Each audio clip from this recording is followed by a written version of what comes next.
इस प्रोग्राम को आप तक पहुंचाने के लिए हमारे साथ ताउन किया है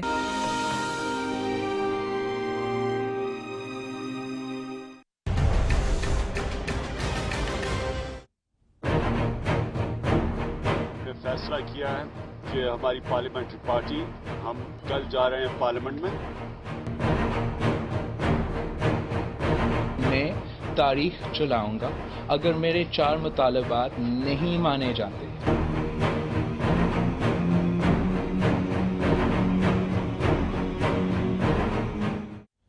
अस्सलाम वालेकुम, मैं हूं मुनीज़े जहांगीर और आप देख रहे हैं प्रोग्राम स्पॉटलाइट। नाजरीन, पाकिस्तान के सबसे बड़े शहर कराची की सियासत कशमकश का शिकार है और क्या रुख ले रही है कोई तायुन नहीं कर पा रहा।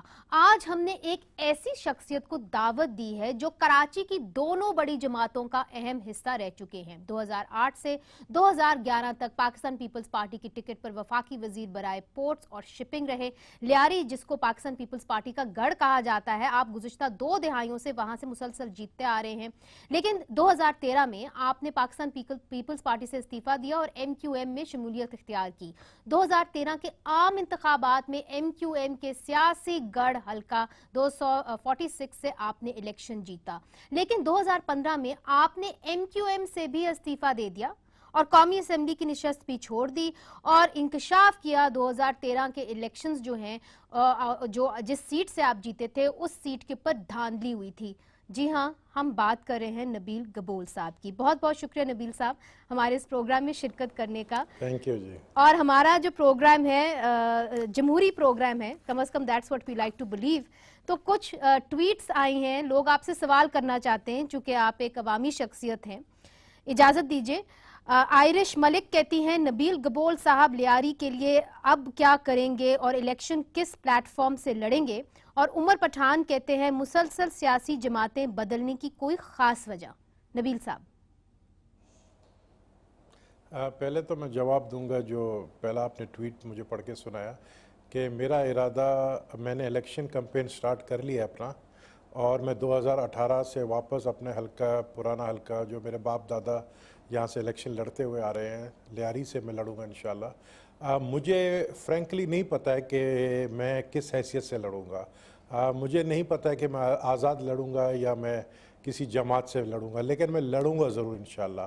क्योंकि अवाम मैं तकरीबन रोज़ाना आजकल लियारी में होता हूँ और मैं देख रहा हूँ कि अवाम यही चाह रही है कि मैं दोबारा जो है उनका MNA बनूँ। तो इंशाल्लाह मुझे पूरा यकीन है कि मैं 2018 में अवाम मेरे साथ देगी और दोबारा से मैं लियारी का MNA बनूंगा। लेकिन ये मुझे नहीं पता है कि किस जमात का बनूंगा। इसकी क्या वजह है कि आपको नहीं पता कि आप कौन सी जमात का बनेंगे? इसलिए चूंकि हमें लग रहा था कि आप PTI की तरफ जा रहे हैं। देखिए, PTI के लिए इसलिए लग रहा था बिकॉज मैं जब इमरान खान ने उनके नाम जो लोग लेते हैं, मैं तो उस नाम नहीं लूँगा क्योंकि आज जो उन्होंने फैसला किया असेंबली में जाने का, जिससे मुझे बहुत मायूसी हुई है। लेकिन इमरान खान ने जब ये फैसला किया था कि वो धरना देगा, तो मैंने कहा जो भी धरना देगा, जो तहरीक चलाएगा हुकूमत के ख़िलाफ़, मैं उसके साथ खड़ा हूँ, चाहे इमरान खान हो चाहे बिलावल हो। तो इसलिए मैं बनी गाला पहुँचा और मैंने कहा मैं खड़ा हूँ साथ में। लेकिन जब उसने उस धरने को यौम तशक्कुर में चेंज किया तो फिर मैं उसमें नहीं गया।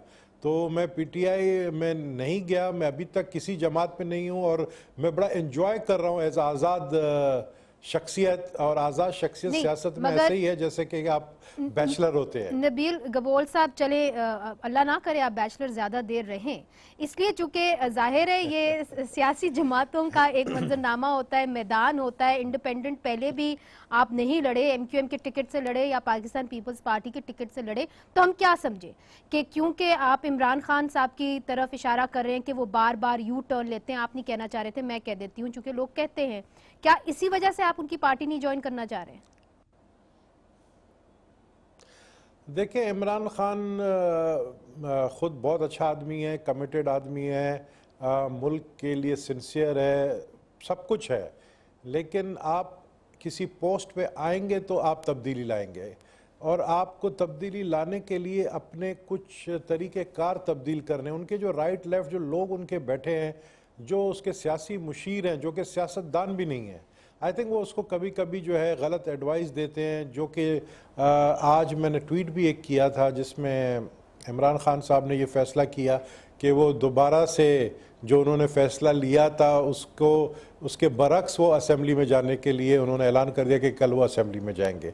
तो इस तरह बार बार अपने फैसले तब्दील करने से मैं समझता हूँ उनको काफ़ी नुकसान पहुँचा है। उनको इस तरह जल्दबाजी में या तो वो फैसला ना करे, या कोई भी वो फैसला करता है वो बहुत जल्दबाजी में करता है और बाद में फिर उसको उसके जो मुशीर जो कि गैर सियासी हैं उनके कहने पर आकर फिर वो तब्दील कर देता है, जिससे तो उसका ये जो मैं मुशीर जो गैर सियासी हैं, क्योंकि आप खासे सियासी हैं, इशारा किसकी तरफ है?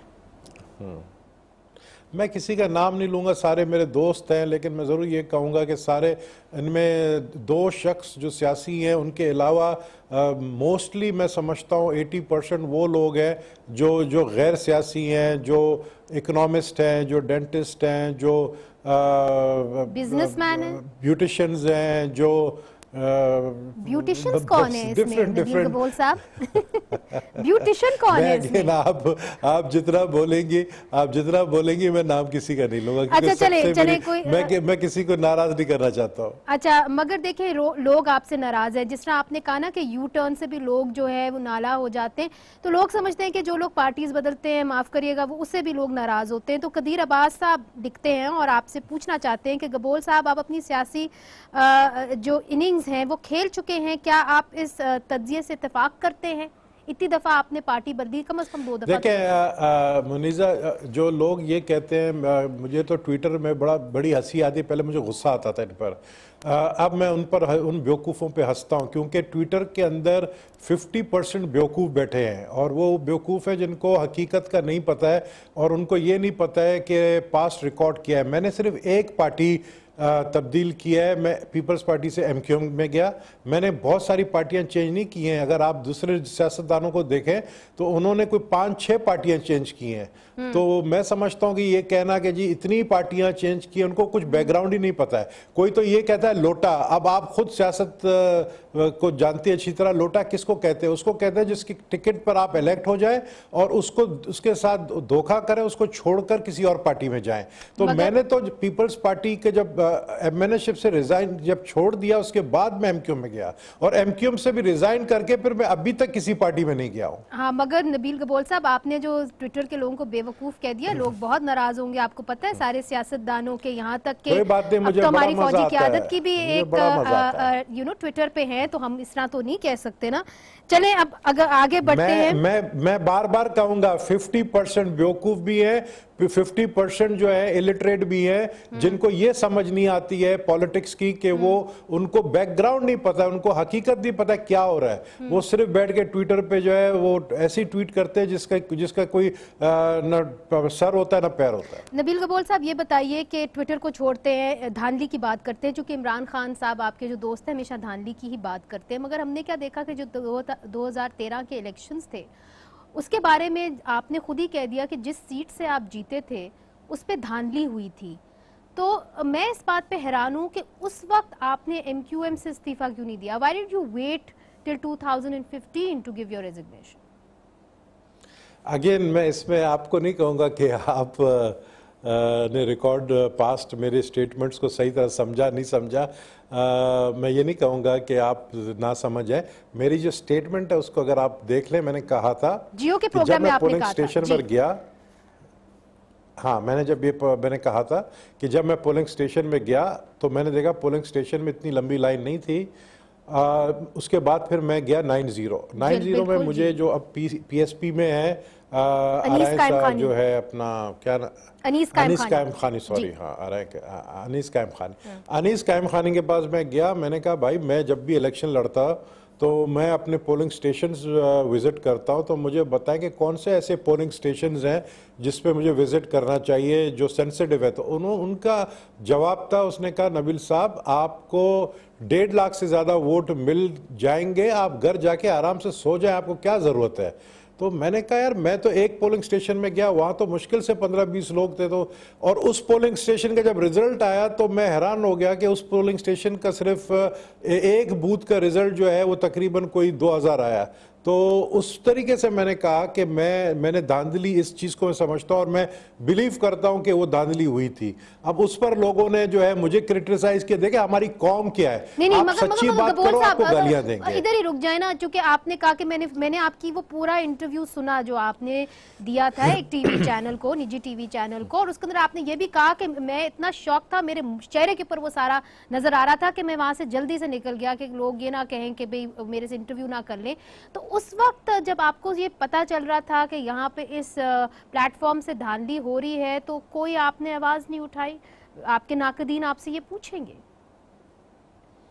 नहीं, मुझसे ज़रूर पूछे, मुझे बताया कि मुस्तफ़ा कमाल कहता है कि मैं 30 साल एमक्यू में रहा और अब मेरी ज़मीर जागी है। और मैं ये कहूँगा कि अगर मुस्तफ़ा कमाल की ज़मीर जो है 30 साल में जागी है, तो मेरा ज़मीर जो है वो 15 महीने में जागी है, तो मुझे क्रेडिट तो देना। मतलब हमाम में हम सब एक जैसे हैं, लेकिन फ़र्क ये है कि कोई मानता है, मैं मानता हूँ, और कोई नहीं मानता है। कोई कहता है मैं फरिश्ता हूँ, जो मैं कहता हूँ मैं फरिश्ता नहीं हूँ। मैं कहता हूँ मेरे अंदर खराबी है, कोताही है। ये मैं आपको तो माफ मानता कर हूँ। देते, आपको ये गलती माफ कर देते हैं। मगर नबील कपोल साहब, अब कराची के ऊपर आए, क्योंकि कराची के ऊपर आपकी गहरी नजर है। ये बताइए कि अब जो तैनातियां हुई हैं फौज के अंदर, आला क़यादत के अंदर, आपको क्या लगता है कि जो कराची का ऑपरेशन है वो मंतकी इंजाम तक पहुंचा पाएगी हमारी फौजी क़यादत? देखें, इस पर मैं आपको तफसील से बताना चाहता हूँ कि जब कराची ऑपरेशन शुरू हुआ उसके रिजल्ट्स फौरन आने शुरू हो गए। यहाँ तक कि इन पिछले 2 साल में कराची अब वो कराची नहीं रहा जो आज से 2 साल पहले था। मेरे जैसा बंदा जो कि प्राइम टारगेट है, मैं अपने हल्के लियारी में कभी कभी मोटरसाइकिल पे घूमता हूँ, आप ट्विटर में देख लें, उसमें फ़ोटो लगा हुआ है। मैं अकेला निकलता हूँ, मेरे साथ कोई गार्ड्स नहीं है, और यही हालात जो हैं हर जगह है। और मैं बिल्कुल ये क्रेडिट दूंगा कराची ऑपरेशन का, और ख़ुसूसन मैं नाम लेना चाहता हूँ क्योंकि डीजी रेंजर्स जो हैं अब यहाँ से चले जाएंगे, उनकी तरक्की हो गई है, उनकी खुसूसी तवज्जो से ये सब कुछ हुआ। कोर कमांडर साहब की खुसूसी तवज्जो से हुआ, और ऑफ कोर्स आर्मी चीफ की और DGISI की। लेकिन मेरा सवाल ये अब था, लोगों के अंदर बहुत कंफ्यूजन है। जी। अब लोगों में कंफ्यूजन ये है कि क्या ये ऑपरेशन जो है इसी तरह जारी रहेगा, या चूंकि चेंज ऑफ गार्ड्स हुए हैं तो उससे कोई तब्दीली आएगी। तो मैं आप क्या समझते हैं? कि मैं समझता हूं तब्दीली नहीं आएगी। मैं समझता हूं तब्दीली नहीं आएगी क्योंकि देखें, इस वक्त हमारे जो स्टैब्लिशमेंट है, हमारी फौज है, उनका जो इमेज है वो एट स्टेक लगा हुआ है। और अवाम को जो तवक्कात है वो हुकूमत से, हुक्मरानों से नहीं है। उनको तवक्कुआत जो हैं वो जाहिर है वो इन्हीं इदारों से है। अब हमारे साथ धोखा भी बहुत हुआ है। कुछ इदारों ने हमें मामू भी बना लिया। पनामा लीक्स की आप देख लें, पनामा लीक्स की जो डिसीशन जब आए अपनी जगह, लेकिन पनामा लीक्स की भी डिसीशन जस्टिस अनवर ज़हीर जमाली साहब ले सकते थे, लेकिन उन्होंने जो बॉल है वो बॉल बहुत भारी है तो वो किसी और कोर्ट में डाल दिया। फिलहाल इसी किसी तरीके से और कोर्ट में नहीं डाला, वो रिटायर कर रहे थे, तो अब जो दूसरा बेंच है वही सुनेगा। इस पे मैं इस वक्त नहीं जाना चाहती, क्योंकि मैं कराची ऑपरेशन के ऊपर बिलखसूस बात करना चाहती हूँ, आपसे जानना चाहती हूँ, क्योंकि लोग जानना चाहते हैं। मैं आपसे ये सवाल इसलिए कर रही हूँ क्योंकि आपने एक बयान दिया, गबोल साहब, आपने बयान दिया, आपने कहा कि परवेज रशीद साहब, तलाल चौधरी साहब, दानियाल अजीज साहब, अल्ताफ हुसैन साहब से लंदन में मिले और वहां पे उन्होंने ये बावर कराया कि देखिए हम आपके साथ हैं, इस्टेब्लिशमेंट आपके खिलाफ है, हम आपके साथ ही रहेंगे, आपको हम सपोर्ट करेंगे, ये आपने कहा। तो फिर अगर वाकई में ये चेंज जो है आप समझते हैं कि कराची ऑपरेशन अपना मंतकी अंजाम पे पहुंचेगा, तो फिर आप नून के रोल को कैसे देखते हैं? क्या नून साइडलाइन रहेगी, MQM के साथ रहेगी, कुछ कर नहीं पाएगी? क्या तज्जिया आपका? देखिए, इस वक्त मुस्लिम लीग नून और प्राइम मिनिस्टर नवाज शरीफ बहुत ज़्यादा जो चेंज ऑफ गार्ड्स हुए हैं और ख़ुसूसन जो नए चीफ जस्टिस साहब आ रहे हैं अभी, ये सब सूरत हाल के बाद काफ़ी इस वक्त रिलैक्स मूड में है। और वो चाहते हैं कि जमहूरी जितनी भी जमातें हैं और जितनी भी जमातें हैं उनको इकट्ठा करके अपने आप को मजबूत करें। इस तरह की बातें भी सुनने में आई हैं कि होगा कुछ नहीं, पनामा लीक्स के जो ये इंतज़ार में है फैसले का, उसका होगा कुछ नहीं, और इसी तरह 2018 आ जाएगा, नवाज शरीफ प्राइम मिनिस्टर रहेंगे और फिर दोबारा प्राइम मिनिस्टर रहेंगे। अगर हम आपकी बात मान लेते हैं नबील गबोल साहब के तलाल चौधरी साहब और जितने भी मियां साहब के वजीर हैं वो चाहते हैं कि MQM मजबूत हो, वापस मजबूत हो कराची के अंदर, तो आप क्या देखते हैं क्राइम सिचुएशन पे क्या असर होगा, कराची ऑपरेशन पे क्या असर होगा? I want to ask you specifically about this. Specifically मैं समझता हूं कि देखें, जो काम करके गए जनरल राहिल शरीफ साहब उसको आप तब्दील नहीं कर सकते, और ये होगा सिचुएशन यही कि 3 दड़ों में तकसीम हो जाएंगे MQM के वोट्स, और MQM कराची के अंदर MQM अल्ताफ़ इलेक्शन नहीं लड़ सकेगी। MQM अल्ताफ़ हुसैन इसलिए इलेक्शन नहीं लड़ सकती है क्योंकि एक तो वो रजिस्टर्ड पार्टी नहीं है, दूसरी बात ये जो पतंग की डोर है और जो पतंग के निशान है वो फारूक सत्तार के पास है, तो जो फायदा होगा वो फारूक सत्तार को होगा, उसको ज्यादा सीटें मिलेंगी। चंद अल्ताफ हुसैन कोशिश करेगा। अल्ताफ हुसैन देखे, एक जिस तरह एक पागल हाथी होता है ना जंगल में, वो किस तरीके से तबाही फैलाता है, इस वक्त वो इसकी कंडीशन यही है। अल्ताफ हुसैन की बहुत ज्यादा फ्रस्ट्रेशन के शिकार है। मगर उस पागल हाथी को आप कह रहे हैं कि वज़ीर आज़म के बशीर जाके मिल रहे हैं, कोई तो उसका उन्होंने होगा। मैं ये सारी बातें, मैं इसी बात को आपको बताना चाह रहा हूं कि ये जो चेंजेस आई है ना, ये 2-3 महीने के अंदर चेंजेस आई। 2 महीने पहले इन्होंने मुलाकातें की, अच्छा, और इनको कहा कि हम आपके साथ हैं, आप खड़े रहें, और फिर आफ्टर पोस्ट शरीफ जनरल राहिल शरीफ सिनेरियो कुछ और है, पोस्ट जनरल ये जो हमारे जस्टिस अनवर ज़हीर जमाली, उनका सिनेरियो कुछ और है पाकिस्तान की सियासत का। मगर जो तो मैं आपकी बात समझी, मुझे जरूर वक्फा लेना की है गबोल साहब, मुझे वक्फा लेना है, मगर आप ये समझते हैं कम से कम कि जो कराची ऑपरेशन है वो अपने मंतकी अंजाम तक पहुंचेगा, जो तब्दीलियां हुई हैं फौज के अंदर उसके नतीजे में ये जो ऑपरेशन है मंतकी अंजाम तक पहुंचेगा, यही आप कह रहे हैं ना गबोल साहब? जी बिल्कुल बिल्कुल। ठीक है, इस पे हम लेते हैं एक वक्फा, और वक्फे के बाद जब हम आएंगे तो हम बल्दिया टाउन के हवाले से बात करेंगे, पनामा केस के हवाले से बात करेंगे, और भी बहुत सारी बातचीत करनी है, इस पे हम बात करेंगे एक वक्फे के बाद। वेलकम बैक नाजरीन। आज ही रहमान भोला को FIA के जो हुकाम हैं वो वापस कराची लेके आए हैं। ये वही रहमान भोला हैं जिन्होंने बल्दिया टाउन फैक्ट्री के अंदर मुबैना तौर पर आग लगाई और 250 से ज़ायद लोग जो हैं वो मारे गए, जिंदा जलाए गए। नबील गबोल साहब, आप एक ज़माने में MQM के अंदर होते थे, ये यकीनन ये वाक़या आपकी शमूलियत से पहले हुआ था, मगर रहमान भोला अब किस किस के पोल खोलेगा, ये सवाल पूछा जा रहा है। और अभी अभी नदीम नुसरत साहब ने, जिनका ताल्लुक MQM लंदन से है, उन्होंने इसी चैनल को एक इंटरव्यू दिया और उसके अंदर उन्होंने कहा कि रहमान भोला का ताल्लुक मार्च में बनने वाले टोले से है, यानी कि वो PSP की तरफ इशारा कर रहे थे। आपकी क्या मालूमात है? मैं समझता हूँ रहमान भोला का ताल्लुक जो है ना वो तीनों से है, तीनों ग्रुप से है। PSP से भी है, MQM पाकिस्तान से भी है, MQM लंदन से भी है, क्योंकि तीनों पहले एक थे। जब ये वारदात हुआ था, जब ये कार्रवाई की थी रहमान भोला ने, तो उसको इंस्ट्रक्शन जो देने वाले लोग थे वो 90 में बैठे हुए थे। उस ज़माने में 90 में वो लोग बैठते थे जो आज PSP में भी हैं और आज MQM फारूक सत्तार ग्रुप में भी है। और इंस्ट्रक्शन आया था लंदन से जो कि नदीम नुसरत के साथ बैठे, तो तीनों जमातें शामिल हैं।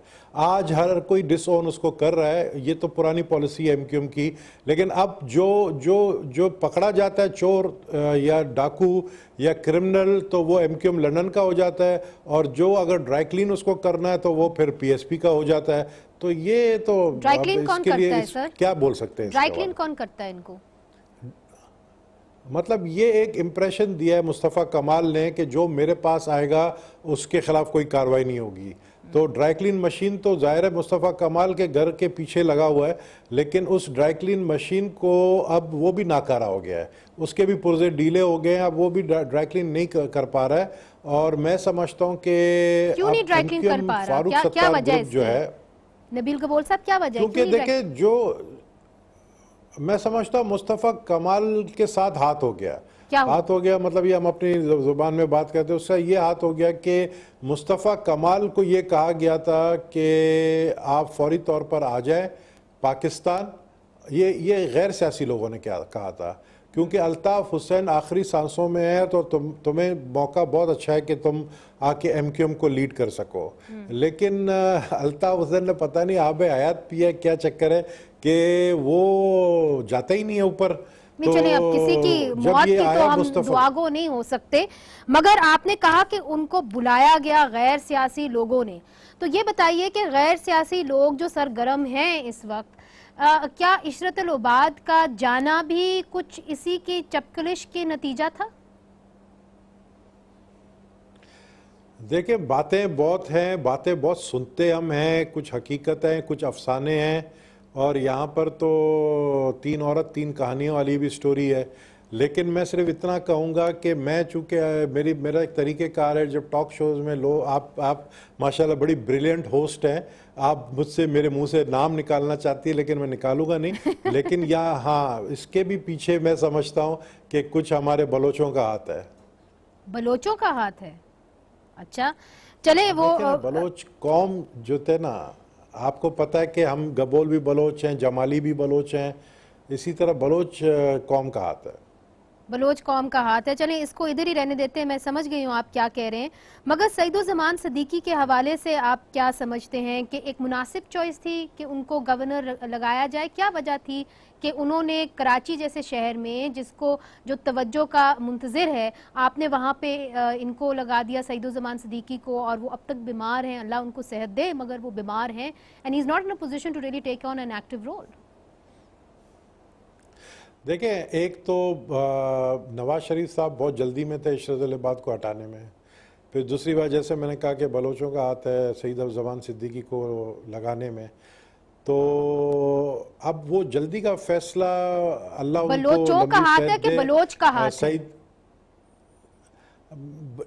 मतलब उसमें एक दो बलोच है तो बलोच चले एक कह देते हैं, एक बलोच का हाथ है, तो अब वो बलोच और ऊपर से हो भी लड़काने का हो, लेकिन फिर कहानियाँ बहुत है, मैं क्या आपको बताऊं। लेकिन ये है कि मैं सिर्फ इतना समझता हूं कि सईदुज़्ज़मान सिद्दीकी के ऊपर लोग जो ये बातें करते हैं कि एक ऐसे शख्स को लगाया गया जो कि इतने हेल्थ की कंडीशन ख़राब थी, वो मैटर नहीं करता है। मैटर ये करता है कि बस किसी को खुश करना था नवाज शरीफ को। अच्छा, नबील कबोल साहब, मैं आखिरी बार आपसे पूछना चाहूंगी, नहीं बताना चाहते तो ना बताएं, मगर रहमान भोला इंस्ट्रक्शंस किसे लेता था? रहमान भोला जो है डायरेक्टली 90 से इंस्ट्रक्शन लेता था। उस ज़माने में जो 90 में जो हेड करता था अनीस कायम खानी करता था। अच्छा, अनीस कायम खानी साहब से रहमान भोला साहब इंस्ट्रक्शंस लेते थे, ये आपका कहना है या मानना है? कराची की जानिब अगर हम और बात कर, जी जी, मैं जानता हूं ना, मैं जानता हूं, क्योंकि देखें अनीस कायम खानी जब थे डिप्टी कन्वीनर तो वो बहुत पावरफुल पोजीशन में थे, यानी अल्ताफ़ हुसैन के बाद नंबर 2 पोजीशन जो पाकिस्तान को चलाता था MQM को, वो अनीस कायम खानी चलाते थे। और यही वजह है कि अनीस कायम खानी PSP उन्होंने बनाई और सेक्टर इंचार्ज काफ़ी जाकर वहाँ पर उन्होंने मीटिंग करके ज्वाइन भी किया, वो अनीस कायम खानी की वजह से। लेकिन मैं ये भी बताऊँ कि रहमान बोला ये जो 5 करोड़ का मामला है, जो एडवांस टोकन लिया गया था इन फैक्ट्री वालों से, ये लंदन से कॉल आई थी 90 में कि ये पैसे फौरी तौर पर भेजो, अल्ताफ़ हुसैन को जो है कुछ चीज़ ख़रीदना है तो ये पैसे भेजो। जिस पर जो है रहमान बोला को कहा गया कि इस फैक्ट्री वाले से पैसे लेकर आओ, और बोलने वाले लोग जो है वो 90 में बैठे हुए थे, जो आज मुख्तलिफ 3 जमातों में है। तो जो मुबैना तौर पे कहा जाता है कि आग इन्होंने लगाई, तो आग किसके कहने पे लगाई गई? अल्ताफ़ हुसैन के कहने पे या अनीस कायम खानी के कहने पे? ये बिल्कुल मैं आपको बिल्कुल दुरुस्त जिसको मैं समझता हूँ, सोर्सेज जहाँ से मुझे पता चला है कि अल्ताफ़ हुसैन और जो किलिंग के ऑर्डर्स देता था, डायरेक्ट गुस्से में आ जाता था, वही देता था। जलाओ गिराओ के भी ऑर्डर्स अल्ताफ़ हुसैन डायरेक्ट अपने सेक्टर इंचार्ज को देता था। तो ये जो जलाने वाला ऑर्डर जो है वो अल्ताफ़ हुसैन ने रहमान बोला को और रिजवान जो कुरैशी, क्या नाम है पूरा उसका मुझे नहीं पता, उसको दिया था। चलें, ये तो अब केस चलेगा और फिर ही पता चलेगा कि इसकी जद में कौन कौन आता है। इस वक्त तो ये महज इल्ज़ाम है। मगर जब आप लंदन, MQM पाकिस्तान और PSP को देखते हैं तो आपको लगता है कि मुस्तकबिल में आके ये सब इकट्ठे हो सकते हैं under the umbrella of general Pervez Musharraf, क्योंकि आप ये पहले कह चुके हैं। मैंने तो कहा है ये बात, मैंने तो कहा है कि मीटिंग्स तो हुई हैं। जनरल परवेज़ मुशर्रफ के पास फारूक सत्तार की भी मीटिंग हुई है, ख़ुद फारूक सत्तार की, इशरत लिबात की और मुस्तफ़ा कमाल की, तीनों की मीटिंग हुई है, जिस पर इन तीनों ने जनरल परवेज़ मुशर्रफ को कहा है कि आप हमारे साथ मतलब आएँ। मतलब तीनों ने डिफरेंट कहा कि हमारे साथ आएँ, जिस पर जनरल परवेज़ मुशर्रफ ने कहा कि आप लोग तीनों जब इकट्ठे होंगे तब मैं आप लोगों के साथ आऊँगा, लेकिन मेरा एक शर्त है कि नाम MQM नहीं होना चाहिए, उसको आप कोई और नाम दें, जैसे कि पाकिस्तान मूवमेंट का नाम दे दें या कोई मुत्तहिदा मूवमेंट का नाम, कोई नाम में थोड़ा अमेंडमेंट लेकर आ जाए। मगर गबोर साहब, आपके पास क्रिमिनल का वो बहुत सारी इन्फॉर्मेशन होती है, हमारे पास भी थोड़ी सी इन्फॉर्मेशन होती है, और हमने देखा है कि पाकिस्तानी सियासत में सभी वजीर आजम बनना चाहते हैं, सभी किसी ना किसी पार्टी की क़यादत करना चाहते हैं। यहाँ पे जितने हमें उससे ज़्यादा लीडर हैं, और हमारे पास ये इन्फॉर्मेशन है कम अज़ कम के मुशर्रफ साहब ज़रूर रखते होंगे, ख्वाहिश रखते होंगे MQM की सरबराही करने के, मगर और बहुत सारे लोग भी रखते हैं। तो वक्फे पे चलते हैं, वक्फे के बाद फिर से हाजिर होते हैं। वेलकम बैक नाजरीन, इस वक्त हमारे साथ हैं नबील गबोल साहब। आप एक वेटरन सियासतदान हैं, कराची की सूरत हाल पे गहरी नज़र रखते हैं। गबोल साहब, ये बताइए कि MQM लंदन, अल्ताफ हुसैन का क्या मुस्तकबिल आपको नजर आ रहा है? चूंकि इस वक्त हमने देखा है कि उनके सपोर्टर्स मुक्का चौक पे निकल आते हैं, जब भी वो कॉल देते हैं इतनी धमकियों के बावजूद वो निकल आते हैं, और हमने ये भी देखा है कि अल्ताफ हुसैन साहब का फिर भी अभी कोई ना कोई पंजा उन्होंने कराची में गाड़ा हुआ है। अल्ताफ हुसैन के फ्यूचर को कैसे देखते हैं? अगर पंजे में नाखून नहीं हो तो उस पंजे का गाड़ना क्या, मुझे बताएं। तो उनके पास जो लोग हैं, उनके पास जो अब देखें उनके, ऑफ कोर्स मैं ये बिल्कुल नहीं कहूँगा कि अल्ताफ हुसैन के सपोर्टर्स ख़त्म हो गए हैं या नहीं रहे हैं अपनी जगह, लेकिन वो इररेलेवेंट हो गए हैं, वो कुछ कर नहीं सकते। अभी आप देखें मुक्का चौक पे अगर लोग निकले, 400-500 लोग निकले, लेकिन 400-500 लोगों को भी हैंडल करना जो है बड़ा मुश्किल काम है, लेकिन वो हैंडल हुए और वो आगे नहीं पहुंच सके कब्रिस्तान शुदा कब्रिस्तान तक। तो वो एक मैसेज गया कि कोई भी किसी सूरत में भी अल्ताफ हुसैन, बिकॉज मैं समझता हूँ कि चाहे प्रूव हो नहीं हो, लोग कहते हैं कि जी ये तो इल्ज़ामात है, लेकिन हम सब जानते हैं कि अल्ताफ हुसैन, और वो ख़ुद कह चुका है कि इंडिया के हवाले से उसके क्या ताल्लुकात हैं, पाकिस्तान के लिए वो क्या ख्यालात रखते हैं। तो उनके अपने माजिर, मुझे कल एक बड़ा डाई हार्ड वर्कर उसका मिला, एक जगह पर हम बैठे थे, तो वो अल्ताफ हुसैन के लिए जो है जान छिड़कता था। वो कहता है कि यार जो भी हो, अल्ताफ हुसैन ने हमें एक शनाख्त दी महाजरों की, लेकिन हम अब कंट्रोवर्शियल बन गए हैं। हमें लोग पहले तो महाजिर कहते थे, अब हमें लोग देखकर कहते हैं यार ये अल्ताफ हुसैन के चाहने वाले हैं, ये पाकिस्तान के गद्दार हैं। तो हम ये नहीं कहलवाना चाहते कि हम पाकिस्तानी गद्दार है, क्योंकि हमने पाकिस्तान, जो कि हकीकत है इन महाजिरों ने पाकिस्तान बनाया, वो अपने आप को गद्दार नहीं कहलवाना चाहते। मगर ये बताइए गबोल साहब कि अल्ताफ हुसैन का जो सरमाया था यहाँ पे, या जो वो पैसे इकट्ठे करते थे, हमने देखा कि ईद के दौरान जो खारें इकट्ठी होती थी वो भी नहीं हुई, पिछले साल से नहीं हो रही, तो उनका जो यहाँ से पैसा इकट्ठा होता था वो अब उसका क्या होगा? What about the economy that rain the MQM? नहीं, वो तो ख़त्म हो गया, अब तो इस तरह कुछ नहीं। यही चीज़ ख़त्म करवाने के लिए तो ऑपरेशन हुआ है। पहले तो आपके मीडिया चैनल को हिम्मत नहीं होती थी, आपकी इसी मीडिया चैनल के ऊपर हमला हुआ 12 मई को, दुनिया ने देखा। आपके किसी मीडिया को ये हिम्मत नहीं होती थी कि वो अल्ताफ हुसैन की जो है इंटरव्यू को कट कर सके, जबकि 9 बजे के खबरनामा भी बीच में आते थे, लेकिन वो 3-3 घंटे तक जो है वो बात करता था। डिक्टेटरशिप थी, और जो मुशर्रफ साहब अब वापस आना चाह रहे हैं वही उस वक्त डिक्टेटरशिप थे, और उन्होंने मुक्के भी दिखाए थे, आपको याद होगा। मगर डिक्टेटरशिप, अगर मैं आगे चलूं, इशरतुल लिबात साहब की जानिब चलूं, तो एक हफ्ते में हमने देखा है कि उन्होंने 3 मुलाकातें की हैं जरदारी साहब के साथ। आप दोनों पार्टियों में रह चुके हैं, आपको क्या लगता है कि इशरतुल लिबात साहब का अब मुस्तकबिल क्या होगा, और जरदारी साहब उनकी जरिए करना क्या चाह रहे हैं कराची के अंदर और सिंध के अंदर? देखिए, इशरत इबाद साहब को जो है मेरे ख्याल में वापस कराची आना पड़ेगा। जो मुझे नज़र आ रहा है वो आएंगे और वो फारूक सत्तार के साथ मिलकर सियासत करेंगे। उसके लिए फारूक सत्तार एंड ग्रुप को राज़ी करना पड़ेगा और जो फारूक सत्तार के साथ जो उसके हमदर्द हैं उनको राज़ी करना पड़ेगा। और अनकरीब मैं देख रहा हूँ कि इशरत इबाद वापस आएंगे और चूंकि वो इलेक्शन नहीं लड़ सकते 2 साल तक क्योंकि वो गवर्नर रहे हैं, लेकिन वो सियासत कर सकते हैं और वो फारूक सत्तार के साथ मुझे नज़र आ रहे हैं बैठते हुए। ठीक है, तो इस ग्रुप के अंदर वो जम हो जाएंगे। अच्छा, जरदारी साहब की भी वापसी हो रही है। नबील गबोल साहब 27 को सुनने में आ रहा है, हमें हमारे जराए बता रहे हैं कि जरदारी साहब 27 दिसंबर तक वापस पाकिस्तान में मौजूद होंगे। हमने देखा है कि कैसे बिलावल भुट्टो जरदारी साहब ने जो पाकिस्तान पीपल्स पार्टी की क़यादत है उसको संभाला है। अगर जरदारी साहब आते हैं और उनको अब नती किया जाता है ओल्ड गार्ड के साथ, आपने देखा कि किस तरह बिलावल भुट्टो जरदारी साहब ने चीफ मिनिस्टर साहब को भी बदल दिया, उनकी तजवीज़ से बदला गया, तो आपको क्या लगता है कि पीपल्स पार्टी के अंदर एक टेंशन नहीं होगी बाप और बेटे के दरमियान, at least difference of opinion on how to run the party? अव्वल तो मैं आपको ये बताऊं कि जो भी चेंज सिंध में आया है चीफ मिनिस्टर के हवाले से, ये नहीं है कि सिर्फ बिलावल ने ये फैसला किया है।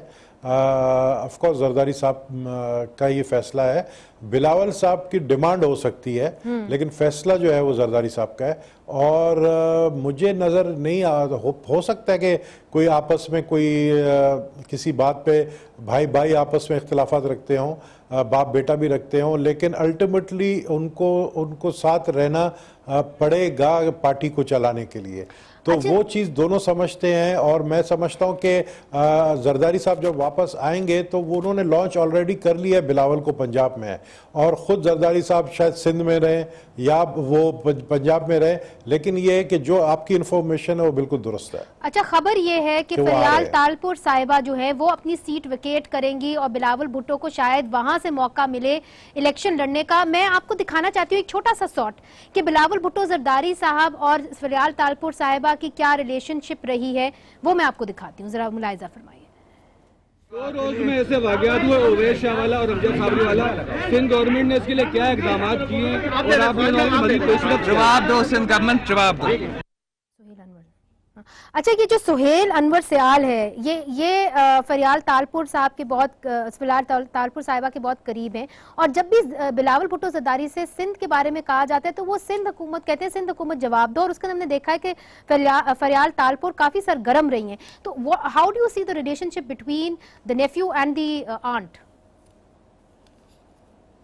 नहीं, अभी भी वो साथ थे, लाहौर में जो 7 दिन थे लाहौर में साथ ही थे। और मैं समझता हूँ कि जब बिलावल ने ये बात कही थी जवाब दो सिंध हुकूमत जवाब दो, तो उस वक्त कायम अली शाह थे जो कि बिलावल उनके जो कारकर्दगी उससे वो खुश नहीं थे और वो यंग लीडरशिप सिंध में चाहते थे जो कि वो लेकर आए हैं। तो आई थिंक वो जो मामला थे वो अब वो टेंस नहीं रहे। तो अब देखें, मैंने वही कहा कि आप अगर बिखर कर सियासत करेंगे, पीपल्स पार्टी को चलाने की कोशिश करेंगे, तो सबको पता है कि पीपल्स पार्टी को ही नुकसान होगा। तो इसलिए साथ यूनिटी से रहना जरूरी है। आप समझते हैं कि कम से कम इन सारी फैमिली के अंदर एक यूनिटी है। मैं आखिरी सवाल आपसे करना चाहती हूँ, आपने एक बड़ा सख्त बयान दिया वजीर आजम के बारे में। आपने कहा कि वजीर आजम जो है वो हिंदुस्तान के वजीर आजम मोदी साहब के साथ जो है वो उनके दोस्त हैं और शायद इसीलिए उनको आपने ट्रेटर कहा, बागी कहा। क्या आपको इतना सख्त लहजा इस्तेमाल करना चाहिए था, बयान देना चाहिए था वजीर आजम के बारे में जो 3 दफा वजीर आजम बन चुके हैं, गबोल साहब?